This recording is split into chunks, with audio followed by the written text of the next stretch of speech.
32장 22절에서 32절까지 유튜브로 그렇게 찬양을 시작했으면 좋았을 것을 서툰 제가 이렇게 한다고 준비했다가 죽을 쏘네요.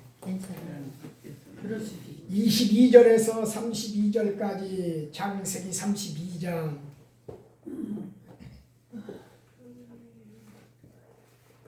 좀 뒤로도 같이 읽겠습니다. 밤에 일어나 두 아내와 두 여종과 11아들을 인도하여 약복 나루를 건널세 그들을 인도하여 시내를 건너가게 하며 그의 소유도 건너가게 하고 야곱은 홀로 남았더니 어떤 사람이 날이 새도록 야곱과 씨름하다가 자기가 야곱을 이기지 못함을 보고 그가 야곱의 허벅지 관절을 치매 야곱의 허벅지 관절이 그 사람과 씨름할 때에 어긋났더라. 그가 이르되 날이 새려 하니 나로 가게 하라. 야곱이 이르되 당신이 내게 축복하지 아니하면 가게 하지 아니하겠나이다. 그 사람이 그에게 이르되 내 이름이 무엇이냐? 그가 이르되 야곱이니이다. 그가 이르되 내 이름을 다시는 야곱이라 부를 것이 아니요 이스라엘이라 부를 것이니 이는 내가 하나님과 및 사람들과 겨루어 이겼음이니라. 야곱이 청하여 이르되 당신의 이름을 알려주소서. 그 사람이 이르되 어찌하여 내 이름을 묻느냐 하고 그가 거기서 야곱에게 축복하니라. 그러므로 야곱이 그곳 이름을 브니엘이라 하였으니 그가 이르기를 내가 하나님과 대면하여 보았으나 내 생명이 보존되었다 함이더라. 그가 브니엘을 지날 때 해가 돋았고 그의 허벅다리로 말미암아 절었더라. 그 사람이 야곱의 허벅지 관절이 있는 분부와 힘줄을 쳤으므로 이스라엘 사람들이 지금까지 허벅지 관절에 있는 분부의 힘줄을 먹지 아니하더라. 아멘. 벼랑 끝에서 무너지고 새롭게 된 사람, 이런 주제로 오늘은 자기 힘으로 어떻게 벗어날 수 없는 이 사면초가와 같은 벼랑 끝에서 어떻게 그의 자아가 무너지고 하나님께 온전하게 전환되고 새롭게 되었는가를 야곱이라는 인물을 통해서 한번 살펴보도록 하겠습니다. 야곱의 이름은 히브리어로 야코프입니다. 히브리어 야코프에는 속이다, 발꿈치로 걸다, 대체하다라는 뜻이 있습니다. 야곱은 태어날 때부터 형 에서의 발꿈치를 잡고 태어났는데 그는 그 이름처럼 평생을 속이고 속임을 당하며 살았습니다. 형의 장자권을 팥죽 한 그릇으로 사치했고 눈 어두운 아버지 이삭을 속여 형이 받을 축복을 가로챘습니다. 그리고 형의 분노를 피해 애삼촌 나반에게 도망쳐 살면서 20년간 나반에게 속임을 당하며 삽니다. 이런 야곱에게 어느 날 하나님께서 이제 고향으로 돌아가라고 말씀하십니다. 그는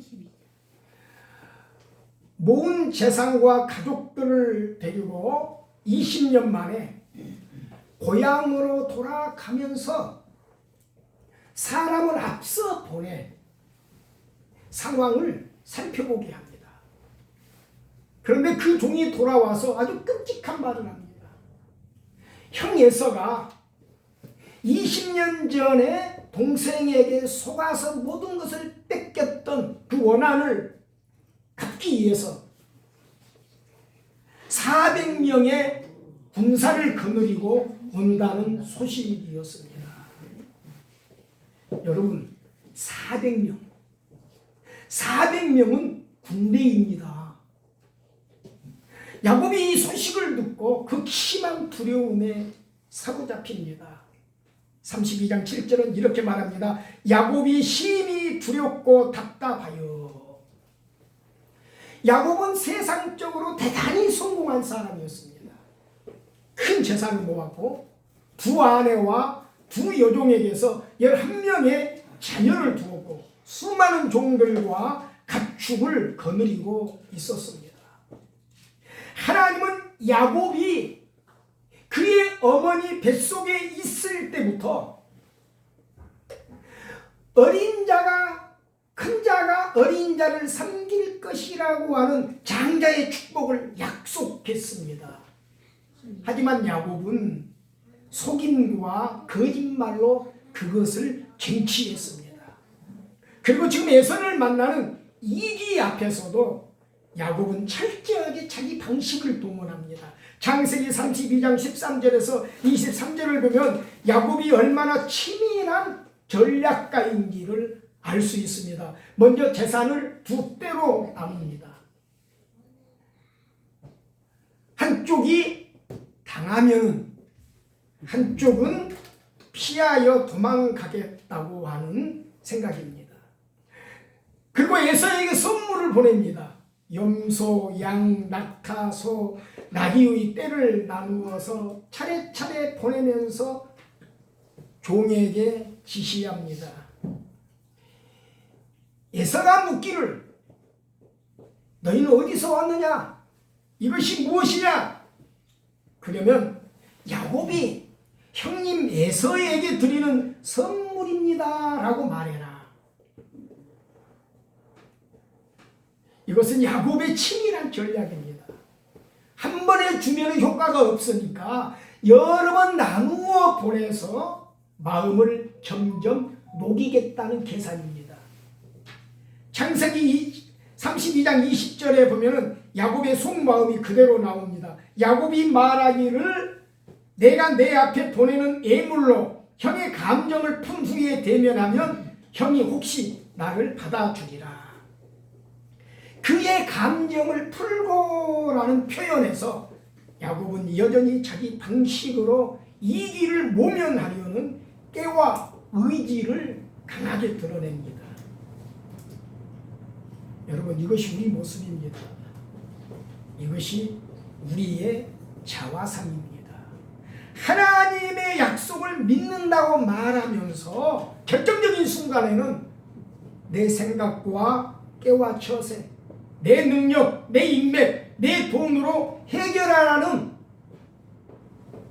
자세를 가진 것이 바로 우리들입니다. 야곱도 바로 그런 사람이었습니다. 창세기 32장 22절에서 24절을 보면 밤에 일어나 두 아내와 두 여종과 11 아들을 인도하여 약복 나루를 건널세 그들을 인도하여 시내를 건너가게 하며 그의 소유도 건너가게 하고 야곱은 홀로 남았더니 어떤 사람이 날이 새도록 야곱과 씨름하다가 야곱은 가족과 재산을 모두 먼저 강을 건너가게 하고 자기는 홀로 약복 나루에 남습니다. 왜 자기는 안 갔을까요? 왜 야곱은 홀로 남았을까요? 성경은 그 이유를 말해주지 않습니다. 하지만 추론해 볼 수 있습니다. 더 이상 도망칠 곳이 없었기 때문에 홀로 남았다고 봅니다. 뒤에는 나반이 있고 앞에는 에서가 있고 그리고 어둠뿐인 그 자리에서 야곱은 처음으로 자기 자신과 마주해야 했습니다. 약복이라는 지명은 매우 의미심장합니다. 약복은 히브리어로 바카인데 이는 비우다의 뜻입니다.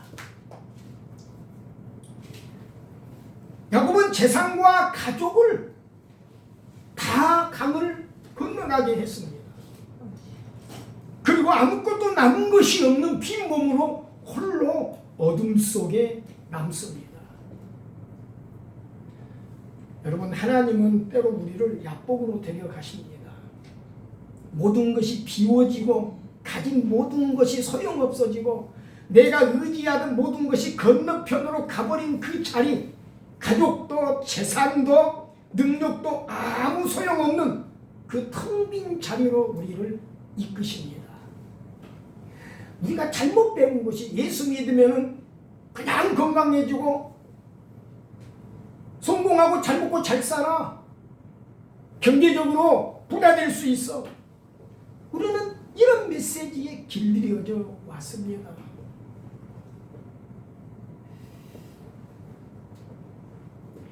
하나님은 우리를 하나님이 원하는 사람으로 다루시고 만드시기 위해서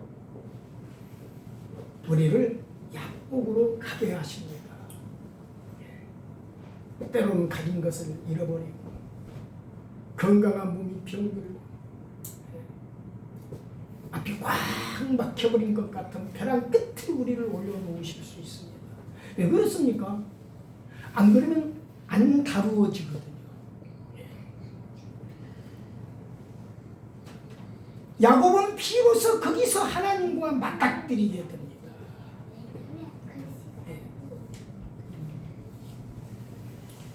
인생을 한 70년 가까이 살아오면서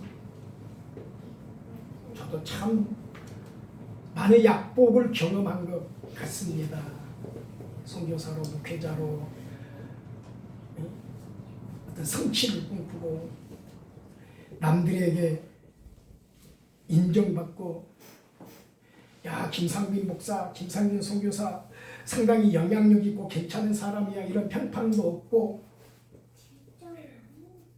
이런 허망하고 허탄하기 짝이 없는 생각을 한켠에 두고 살아왔는데, 여러분, 제가 원하는 것을 이루었을까요?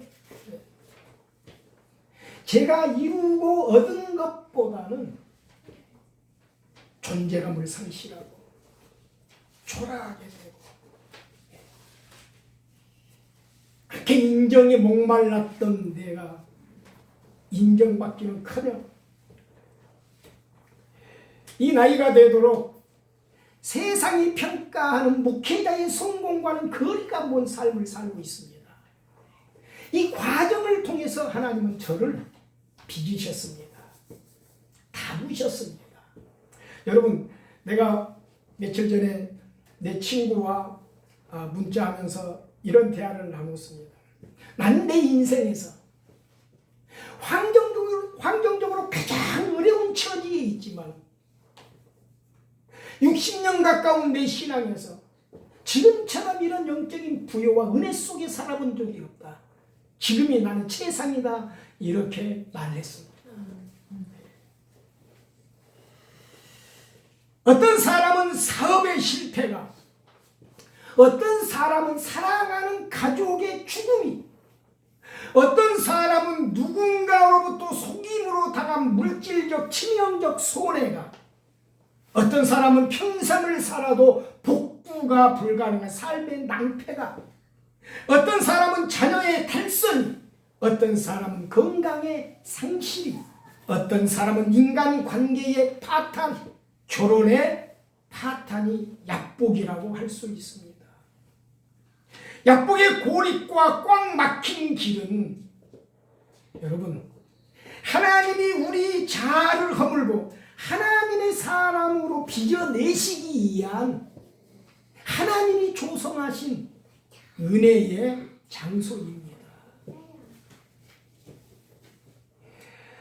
한나의 삶을 보면은 성경이 이렇게 말합니다.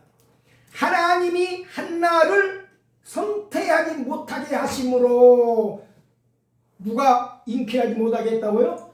하나님이 한나로 잉태하지 못하게 하심으로 누가 한나를 괴롭혔습니까? 분인나, 두 번째 부인으로 들어와서 자녀를 낳았던 분인나가, 남편의 사랑을 독차지하고 있는 한나가 미어 죽겠는 거라, 자식도 못 나면서 남편의 사랑을 자기보다 더 많이 받고 있으니까 틈만 나면은 한나에게 쫓아와서 아이 낳지 못하는 저주받은 여인이라고 한나를 괴롭히는 거예요. 누가 그렇게 조성했다고요? 누가 그런 이기를, 누가 그런 어려움을 조성해서 한나가 고통을 받게 했습니까? 여호와가, 하나님이. 여러분, 자식을 내 마음대로 낳을 수 있어요? 아니잖아요. 이런 변화 끝에서 한나는 비로소 하나님을 찾습니다. 하나님, 나는 자식이 없어서 슬픈 여자입니다. 만약 하나님이 나에게 아들을 주시면 그 아들 평생에 하나님께 바치겠습니다. 비로소 하나님이 원하는 믿음의 자리에 한나가 세워집니다. 하나님이 뭘 조성하고 뭘 의도했습니까? 고통을 조성하고 하나님의 사람으로 빚어지도록 의도하신 것입니다. 그리고 한나가 두 손 두 발 다 들고 하나님을 찾았을 때에 하나님은 가장 어두운 역사적 시점에서 사무엘이라는 위대한 지도자를 내게 하십니다. 이게 약복으로 이끄시는 하나님의 뜻입니다. 야곱은 질기디 질긴 자를 허물고 비로소 약복에서 길이 없는 막막한 꽉 막힌 곳에서 하나님의 사람으로 세워집니다. 사면 초가와 같은 절망의 벼랑 끝에서 비로소 야곱은 하나님께 완전하게 정환되는 사람이 됩니다. 24절을 보겠습니다.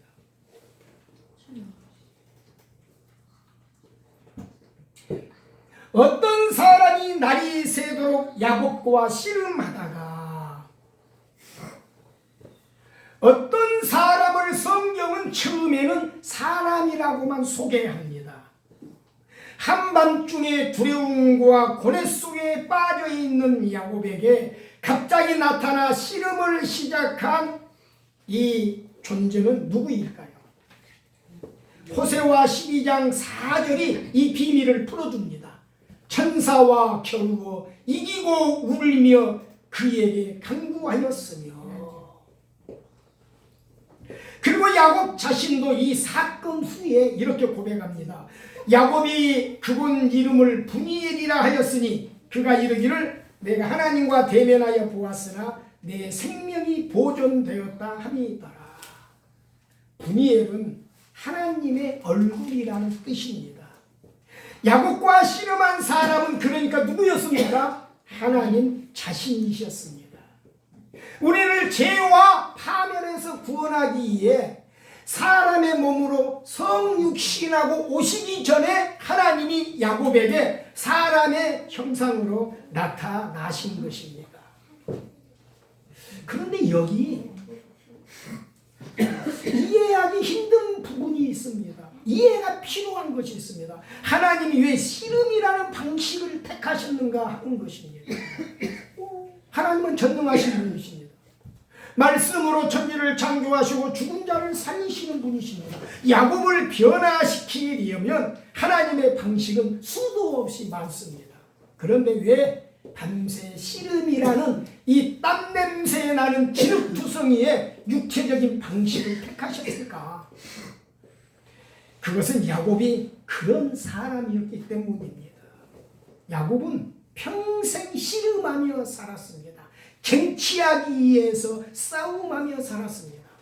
형과 씨름하고 아버지와 씨름하고 장인 나방과 씨름하고 자기 삶에 찾아온 온갖 운명과 씨름하며 살아왔습니다. 하나님은 야곱이 가장 잘 아는 언어로 야곱이 평생 해온 바로 그 방식으로 야곱을 만나 주신 것입니다. 하나님은 우리가 있는 곳으로 찾아오십니다. 내 삶, 내 운명, 내 시간 속으로 내려오십니다. 누구의 언어로? 누구의 방식으로? 우리의 언어로, 우리의 수준에서, 우리의 방식 안에서 우리를 만나 주십니다. 어부에게는 고기 잡는 이야기로, 농부에게는 씨 뿌리는 비유로, 그리고 씨름꾼 야곱에게는 씨름으로 찾아오신 것입니다. 날이 새도록 씨름했다는 것은 이 씨름이 몇 분이 아니라 몇 시간 동안 지속되었음을 의미합니다. 한밤중에 시작해서 동이 틀 때까지 한 것입니다. 그 긴 시간 동안 야곱은 쉬지 않고 씨름했습니다. 왜 이렇게 오래 걸렸을까? 야곱이 강했기 때문이 아닙니다. 야곱이 힘이 셌기 때문이 아닙니다. 야곱이 완강했기 때문입니다. 야곱은 놓지 않는 사람이었습니다. 하나님이 아닌 자기 뜻대로 살고자 하는 육신적 생각과 고집과 기질과 자아가 질기고 강한 사람이었습니다. 하나님은 이 야곱의 이 완강한 자아가 꺾일 때까지 기다리셨습니다. 밤이 깊어갈수록 체력이 소진될수록 야곱의 자기 확신과 자아는 힘을 잃고 기력을 잃어갔습니다. 여러분, 하나님은 일방적으로 우리에게 너 복받아라고 복을 주지 않습니다. 너 잘되라, 너 성공해라, 너 부자 되라, 천만의 말씀입니다. 하나님은 우리의 자아가 완전히 소진될 때까지 인내하며 기다리시는 분입니다. 제발 좀 우리는 성경적으로 신앙생활해요. 그저 교회 생활만 열심히 하면 복받습니다, 당신 잘됩니다, 이런 메시지로부터 이제는 조금 탈피해야 돼요. 25절, 자기가 야곱을 이기지 못함을 보고 그가 야곱의 허벅지 관절을 치매 야곱의 허벅지 관절이 그 사람과 씨름할 때에 어긋났더라. 여기 참 납득이 안 되는, 이해가 안 되는 부분이 있습니다. 전능하신 하나님이 야곱을 이기지 못했다. 여러분 이해가 돼요? 여러분, 이는 하나님이 야곱을 이기지 못했다는 것이 아닙니다. 하나님은 야곱이 스스로 항복하기를 기다리셨지만 야곱이 끝까지 버티지 못하자 비로소 개입하신 것입니다. 치셨다는 말은 히브리어 나가인데 접촉하다, 만지다 라는 뜻입니다. 그냥 만지셨을 뿐인데 허벅지 관절이 어긋났습니다. 탈골된 것입니다. 여러분, 야곱이 하나님을 언제 자기의 하나님으로 인식하기 시작했을까요? 형 에서를 속이고 외삼촌 나반에게 도망가면서 야곱이 한밤에 베델이라는 곳에서 돌을 베개 삼고 잠을 자는데 꿈속에 사다리가 땅에서 하늘로 이어졌는데 천사들이 그 위를 오르락 내리락 하는 꿈이었습니다. 그 꿈을 깨고 나서 야곱이 이렇게 말합니다. 여기가 하나님의 집이거늘 내가 알지 못하였다.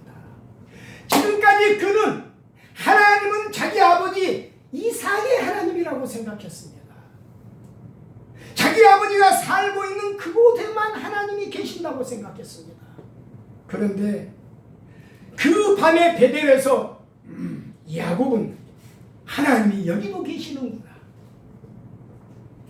나와 함께 하시는구나, 나의 하나님도 되시는구나, 하나님에 대한 신인식이 바뀌기 시작합니다. 그러면서 말합니다. 내가 이제부터 평생 하나님만 믿고 살겠습니다. 내가 어디로 가든지 나를 도와주시고 편안하게 내 고향 집으로 돌아오게 해주십시오. 그러면 내가 11조 드릴게요. 베델에서 하나님을 만나고 하나님에 대한 인식을 갖게 됐지만은 야곱이 전적으로 하나님께 자기 인생을 전환했다는 말이 없습니다.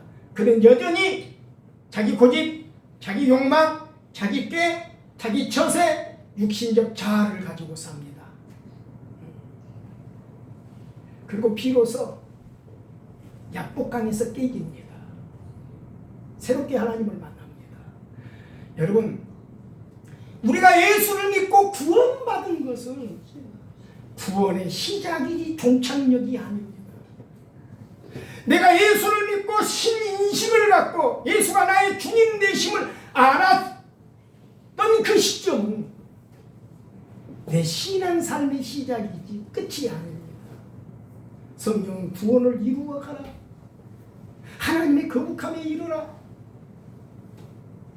성장해 가라.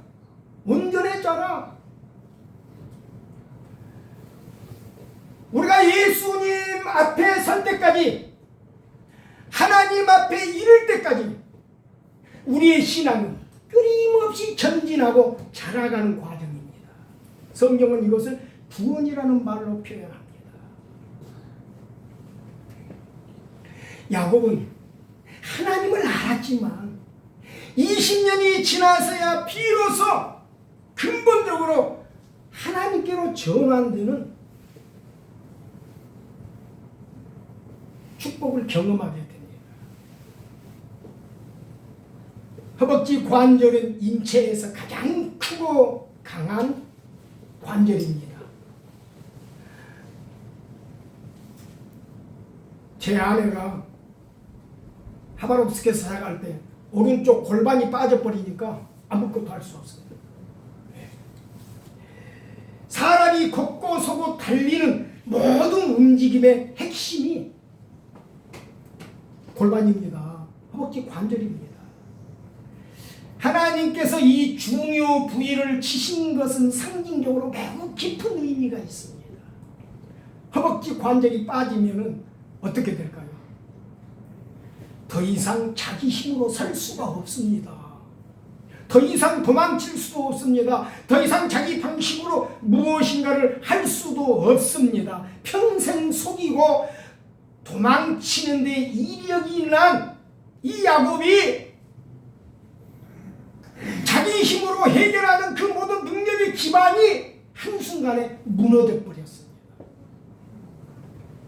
야곱에게 남은 것은 이제 단 하나뿐이었습니다. 26절에 그것을 말해주고 있어요. 같이 읽습니다.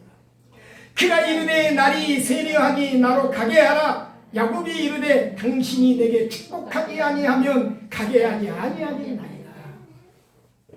허벅지 관절이 어긋난 야곱이 상대를 붙잡고 있습니다. 이것은 씨름이 아닙니다. 더 이상 씨름할 힘이 없는 사람이 지금 매달리고 있는 것입니다. 놓지 않겠나이다가 아니라 놓을 수 없나이다인 것입니다. 다리가 꺾여 설 수 없는 사람이 오직 매달려 있는 것, 여러분, 이것이 진정한 기도요 믿음입니다. 비로소 자기 힘, 자기 의지에 의존해 살았던 야곱의 자아가 허물어지고 이제 그는 하나님께 매달리며 간구합니다. 주님만이 나의 구원입니다. 주님만이 나의 힘입니다. 살려주세요. 우리가 하나님을 진정으로 붙잡고 매달릴 때가 언제라고 생각합니까? 내 힘이 충만할 때? 내 힘과 수단과 꾀가 탁월할 때? 모든 것을 다 이루었을 때? 아닙니다. 그때는 하나님을 의지하지 않을 수 있어요. 자기가 붙들고 있는 것을 대부분 붙들고 의지합니다. 그래서 우리의 믿음은 두 가지 영역에서 그 진실성이 드러나요. 하나는 벼랑 끝에 섰을 때, 또 하나는 내가 원하는 것을 이루었을 때. 여러분, 어떤 자리에서 하나님을 온전히 신뢰하기가 더 쉬울까요? 모든 것을 이루었을 때, 가졌을 때가 아니에요. 이런 말을 한 사람이 있죠. 실패는 견디기 쉬워도 성공은 견디기 어렵다. 성경도 이렇게 말하죠. 선줄로 생각하는 자는 넘어질까 조심하라. 성공이라는 정점의 자리에서 하나님만을 온전히 붙들고 신뢰하는 것이 쉽지 않다는 말입니다. 내 힘이 충만할 때, 내 수단과 꾀가 탁월할 때, 여러분, 그때 인간은 하나님을 의지하지 않습니다. 진정으로 하나님 앞에 나를 무너뜨리고 의지할 때는 내 힘으로 한 발짝도 나아갈 수 없을 때입니다. 그때 비로소 하나님을 붙잡게 됩니다. 사도 바울이 이렇게 말했죠. 내가 약할 때 그때가 강합니다. 여러분, 이것은 역설입니다. 세상의 논리로는 이해할 수 없는 하나님의 역설이고, 사람을 하나님의 사람으로 깎아 세우는 하나님의 방식입니다. 이게 은혜예요. 이게 우리의 복입니다. 꺾여야 세워지고 비워져야 채워지고 죽어야 살아나는 복음의 핵심이 바로 이 허벅지 관절의 비밀 안에 들어있습니다. 27절 보겠습니다. 그 사람이 그에게 이르되 내 이름이 무엇이냐? 그가 이르되 야곱이니이다. 내 이름이 무엇이냐? 이것은 단순한 질문이 아닙니다. 아니, 하나님이 야곱의 이름을 몰라서 네 이름이 무엇이냐고 물었겠습니까? 이것은 폭로입니다. 실체를 빨가벗기는 고발입니다. 이제 야곱은 속일 수 없습니다. 허벅지 관절이 어긋나 자기 힘으로 설 수 없고 살 수 없는 야곱은 처음으로 진실을 말합니다. 예, 내 이름은 야곱입니다. 이것은 내 이름은 야곱입니다가 아닙니다. 나는 속이는 자입니다. 나는 발꿈치를 잡는 비열한 자입니다. 나는 형을 속였고 아버지를 속였고 남을 속이고 하나님까지 속이려 했던 자입니다. 이것은 이름의 고백이 아니라 자기 존재의 실체를 빨가벗고 드러내는 것입니다.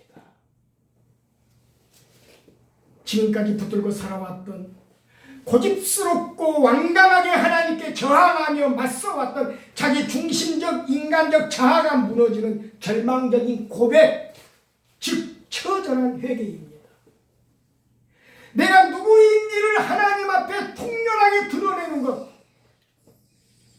가면을 벗고 이선의 껍데기를 벗고 더 이상 숨기지 않고 변명하지 않고 포장하지 않고 있는 그대로의 나를 내려놓는 것, 이 절망적 무너짐이 회개입니다. 교회 와서 몇 번 감동받고 눈물 찔끔 흘렸다고 회개가 아니에요. 28절을 보겠습니다.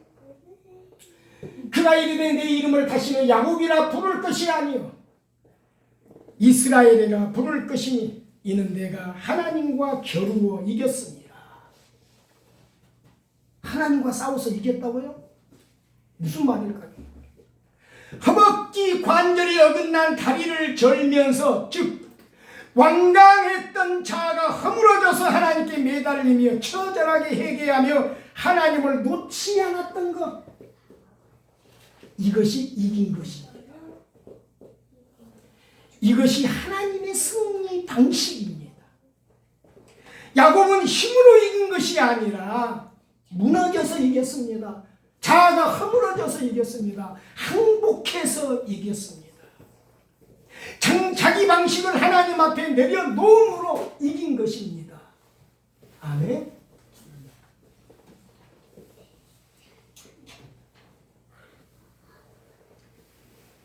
속이는 자 야곱이 그 완강했던 자아가 무너지고 죽었을 때 하나님과 겨루어 이긴 자 이스라엘이 태어납니다. 이것은 단순한 이름 변경이 아닙니다. 이것은 정체성의 근본적 변화입니다.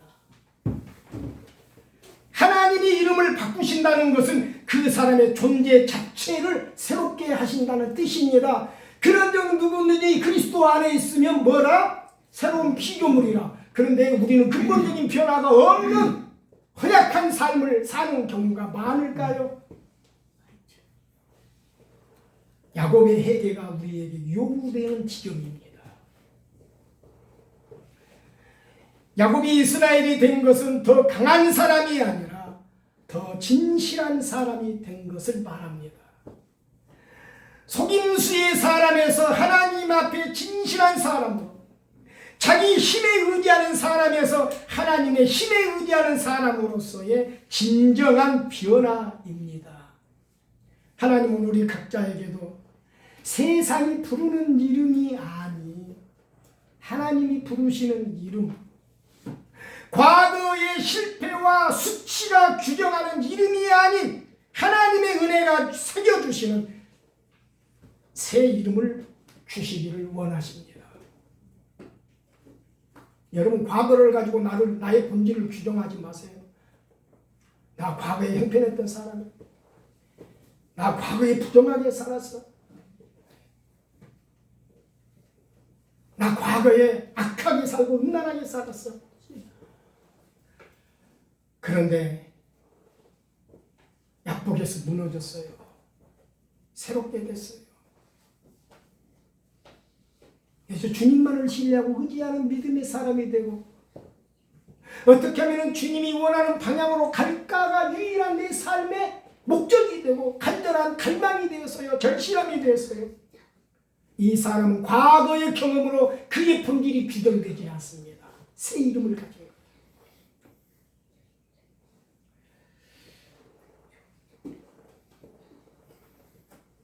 그 새 이름을 받으려면 나는 야곱입니다의 철저한 전환, 무너짐, 회개가 있어야 합니다. 29절에서 31절을 보겠습니다. 야곱이 이르되 당신의 이름을 알려주소서. 그 사람이 이르되 어찌하여 내 이름을 묻느냐 하고 거기서 야곱에게 축복한지라. 야곱이 그분 이름을 브니엘이라 하였으니 그가 이르기를 내가 하나님과 대면하여 보았으나 내 생명이 보존되었다 함이더라. 그가 지날 때 해가 돋았고 그의 허벅지 다리로 말미암아 절었더라. 긴 밤이 지나고 새벽이 왔습니다. 어둠이 물러가고 새날이 왔습니다. 그런데 해가 돋은 아침을 지날 때 야곱의 모습이 어땠습니까? 절뚝거리며 걸었습니다. 병신이 된 거예요. 개선장군처럼 당당하게 걸은 것이 아니었습니다. 금이 환양한 의기양양한 걸음걸이가 아니었습니다. 어긋난 다리를 질질 끌며 한 발짝 한 발짝 힘겹게 걸었습니다. 그런데 이것이 변화받은 자의 모습, 축복받은 자의 모습입니다. 여러분, 야곱의 절뚝거림은 약함의 표시가 아닙니다. 그것은 하나님을 만난 증거입니다. 하나님과 씨름한 흔적입니다. 내 힘이 꺾이고 하나님의 힘으로 살게 된 명확한 선명한 표기입니다. 야곱의 환도뼈가 탈골되고 비로소 그의 완강한 자아가 허물어지고 하나님께 온전하게 전환된 이스라엘이라는 새 이름을 받고 아침을 맞이하며 절뚝거리며 분이엘을 걸을 때 어떤 일이 벌어집니까? 야곱을 죽이려고 400명의 군대를 이끌고 마주오던 형 예서에게서 20년 동안 절치부심 갈아왔던 복수의 칼이 땅에 떨어집니다. 누가 변화됐을 때? 야곱이 변화됐을 때. 에서가 변화돼서 칼이 떨어진 게 아니에요. 야곱이 변화되자 야곱을 죽이려고 오던 형 에서가 바뀐 것입니다. 그리고 두 형제는 서로 끌어안고 눈물의 상봉을 합니다. 생각할수록 아름답고 가슴 뭉클한 장면입니다. 여러분, 애 믿으면서도 화평이 없을까요? 애 싸우고 다투고 욕하고 대립하고 갈등하고 상처받고 미워하면서 그렇게 살까요?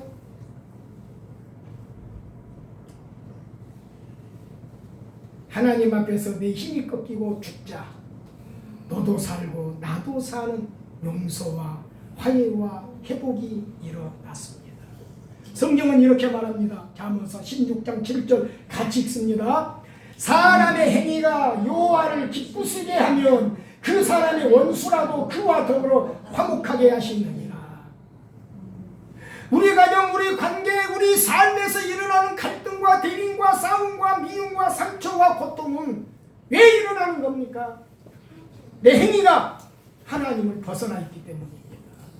내가 주님께 합당한 사람으로 세워지면 내 원수라도 나와 더불어 화목하게 되고 친구가 되는 이 기막힌 역사가 일어납니다. 이것이 야곱이 직면했던 약보이 우리에게 가르쳐 주시는 메시지입니다. 32절 보겠습니다. 그 사람이 야곱의 허벅지 관절에 있는 둔부의 힘줄을 쳤으므로 이스라엘 사람들이 지금까지 허벅지 관절에 있는 둔부의 힘줄을 먹지 아니하더라. 야곱의 후손 이스라엘 자손 전체가 이 사건을 기억해 둡니다. 세대가 바뀌어도 1000년이 지나도 그들은 둔부의 힘줄을 먹지 않습니다. 그들은 야곱이 씨름했던 그 밤을 기억합니다. 한 사람의 허벅지 관절에서 시작된 이야기가 한 민족의 역사가 된 것입니다. 야곱의 허벅지 관절은 저주가 아니라 여러분 두고두고 세대가 기억하는 역사요 그리고 은혜의 표지인 것입니다. 하나님만 붙잡고 살게 하신 은혜의 흔적입니다. 내 신앙 인생이 하나님께 복종하고 순종하며 믿음으로 살아온 내 삶이 살아온 과정 속에서 다루어지고 깨어지고 변화된 은혜의 흔적이 내 자녀들이 두고두고 기억하는 역사가 되는 믿음의 삶을 살도록 하십시다. 이것이 주 예수를 믿으라. 그리하면 너와 내 집이 구원을 얻으리라는 하나님의 목적을 이루는 삶입니다. 이 은혜로 우리 한번 살아보도록 하십시다. 기도하겠습니다.